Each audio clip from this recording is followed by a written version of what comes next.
ጥያቄ የነበረው ድናል እርግጠኛ ነው? አዎ እርግጠኛ ነኝ አለኝ። ዮሐንስ ወንጌል ምዕራፍ 3 ቁጥር 16 ተናገረ። ከዛ በኋላ ደግሞ ድኛለሁ ደግሞም እየዳንኩ ነው የሚል ነገር ሁለት አይነት ነገሮች አውርቷል። እና የድነት ትምህርት ላይ ሁለት አይነት ነገር አለ ወይ? ድነት አንዴ ነው ሁለቴ ነው ሶስቴ ነው የሚፈጸመው በመንፈሳዊ ዓለም ላይ? በጣም ጥሩ። ስንት አይነት ድህነት አለ? ጴንጤዎች ስለማያውቁ ላስተምራቸው።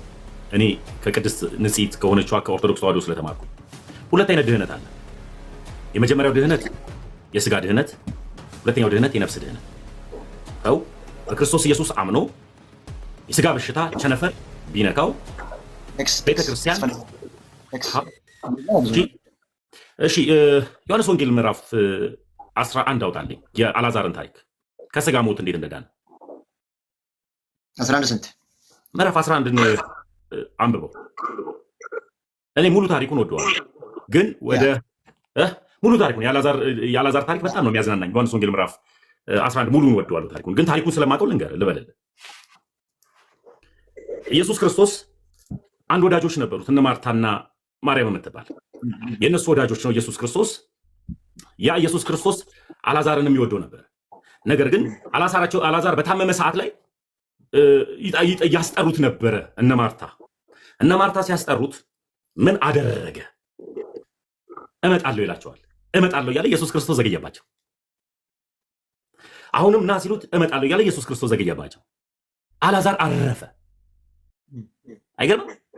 ሳያድነው ከስጋ በሽታ እመጣለሁ እያለ እሱ ደግሞ ምን ይላል? ብታምኚውስ የእግዚአብሔርን ክብር ታያለሽ ብሎ ነግሯታል ኢየሱስ። ከዛ ከስጋ በሽታም ሳያድነው አልዓዛር ሞተ። ኢየሱስ በአይሁድ ታሪክ የሰው ልጅ በሶስተኛ ቀኑ ሰውነቱ ይፈነዳዳል ብለው ያምናሉ። ኢየሱስ ሕግን ታሪክን የሚሽር ድንቅ አምላክ መሆኑ የሁሉ ባለቤት መሆኑ ከሕግም በላይ ከታሪክም በላይ ከዝናም በላይ እሱ የበላይ መሆኑን በአራተኛ ቀን መጣ። ሲመጣ እነ ማርታና እነ ማርያም ለቅሶ ተቀምጠዋል። ለቅሶ ተቆምጠው ኢየሱስ መምጣቱን በሰሙ ሰዓት ላይ እንዲያውም አንተ ብትኖር ኖሮ እኮ ወንድማችን ባልሞተ እኮ ብለውታል። የነሱን ወዴት አኖራቸው ሲል የነሱን እንባ አይቶ ክርስቶስ ኢየሱስ እንባ ፈሰሰ። ሰው ስለሆነ ፍጹም ሰው ስለሆነ አየህ፣ ያ ኢየሱስ ክርስቶስ ፍጹም ሰው ስለሆነ እንባን አፈሰሰ። ከስጋ በሽታ ብቻ አይደለም ከሞት በሽታ ክርስቶስ ኢየሱስ አስነሳው አልዓዛርን። አልዓዛር ሆይ ና ውጣ አለው፣ አወጣው። ስለዚህ ይህ መዳን አለ። ሁለተኛ መዳን ደግሞ አልዓዛርን አላዳነውም፣ አላስወጣውም።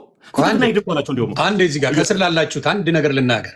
በጣም ለምትስቁ በጣም ነው ያሳፈራችሁ። ወንጌል እናውቃለን የምትሉ ፕሮቴስታንት ወንድምና እህቶቼ የሳቃችሁት ነገር በጣም አስቆኛል። ለምን መሰላችሁ? በመጀመሪያ የስጋ መዳንና የመንፈስ መዳንን እንኳን ለይታችሁ አታውቁም። ጌታ ኢየሱስ ምስክሬ፣ አታውቁም ያላችሁ እውነቱን ነው። አሁን ያየሁት እሱን ነው። በስጋ ታሞ ሞቷል አልዓዛር። በስጋ የሞተውን በስጋ አስነስቶታል ጌታ ኢየሱስ ክርስቶስ። ይሄ በስጋ መዳን ነው። ይህንን እንኳን ትርጉም አያውቁም። በእውነት አታውቁም ያላችሁ ጌታ ኢየሱስ ምስክሬ እውነቱን ነው። በስጋ የሞት አለ፣ በስጋ ሊያድነው አልዓዛርን አዳነው በስጋ። የመንፈስ ደግሞ መዳን አለ፣ በመንፈስ በጌታ በኢየሱስ ክርስቶስ አምኖ ምን መንግስተ ሰማያትን መውረስ። ይህንን እንኳን ማወቅ የማትችሉ ሰዎች ስስቁ ስናይ ምንም ያህል እውቀት እንደሌላቸው አሁን እያየው ነው። ለካ ዝም ብዬ ነው የካብኳችሁ በባዶ ሜዳ። ጌታ ኢየሱስ በባዶ ሜዳ ነው የካብኳችሁ። በቃ ይኸው የስጋው መዳን ምን ልትሉት ነው? ከስጋ አልፈወሰው እሱ መዳን አይደለም፣ የስጋ ፈውስ ነው። እንደገና ደግሞ የመንፈስ ቅዱስ አለ፣ ዘላለማዊ ህይወት የምትወርስበት አለ። አልዓዛር በስጋ ነው የተፈወሰው። ይህንን እንኳን መለየት የማይችሉ ሰዎች ከስር መጥተው ሙድ ሊይዙ ሲሞክሩ በእውነት ማፈሪያ ናችሁ። ጌታን ማፈሪያ ናችሁ። ስለዚህ ተሙቀጥል። ስለዚህ የስጋ መዳንን አሳይቷል። እዚህ ጋር በነብስ ደግሞ የሚሰራ አለ። የነብሱን ይነግራል። ያ እኔ አሁን ይሄ የነብስ መዳኑን ከመቀጠሉ በፊት ጀስት ይሄ የአልዓዛር ታሪክ ነው። አሁን እኛ ከምናነሳው የአልዓዛር ታሪክ እኛን አይመለከተንም። አንድ ነገር ኢየሱስ ክርስቶስ አይደል እንደ ከሙት ያስነሳ የአልዓዛር ታሪክ እኛን አይመለከትም። ጥያቄ ስጠይቅ እኔ ጥያቄ ጠይቄ ዝም ብዬ ነበር ሳዳምጥ ነበር። ኢየሱስ መጥቶ የስጋው ለተሙ የስጋ መዳኑን ገና ኢየሱስ መጥቶ ሊያስነሳው ነው እያለ ነው። እና ምንድን ነው ታዲያ አልዓዛር የተጠቀሰበት ምክንያት የስጋ መዳን በስጋ ክርስቶስ አሁን ለምሳሌ በስጋ የታመሙ ወንድምና እህቶችን ለምሳሌ በጸሎት ይፈወሳል። ይሄ ስጋ ቆይ አንዴ የስጋ ፈውስ አይደለም። የሆነ ሰው ታሟል ለምሳሌ ቆይ አንዴ ለምሳሌ ማስተር አብነት ታሟል፣ ጸልዮ የሚፈውሰው አልተገኘም። በመጀመሪያ ደረጃ ተወሱ። ምን አይነት ጥያቄ ነው ገባል? ስለዚህ በስጋ የታመመ በክርስቶስ አድርገህ ከስጋው በሽታ እንዲድን ማድረጉ አንደኛው የመዳን ስራ አይደለም።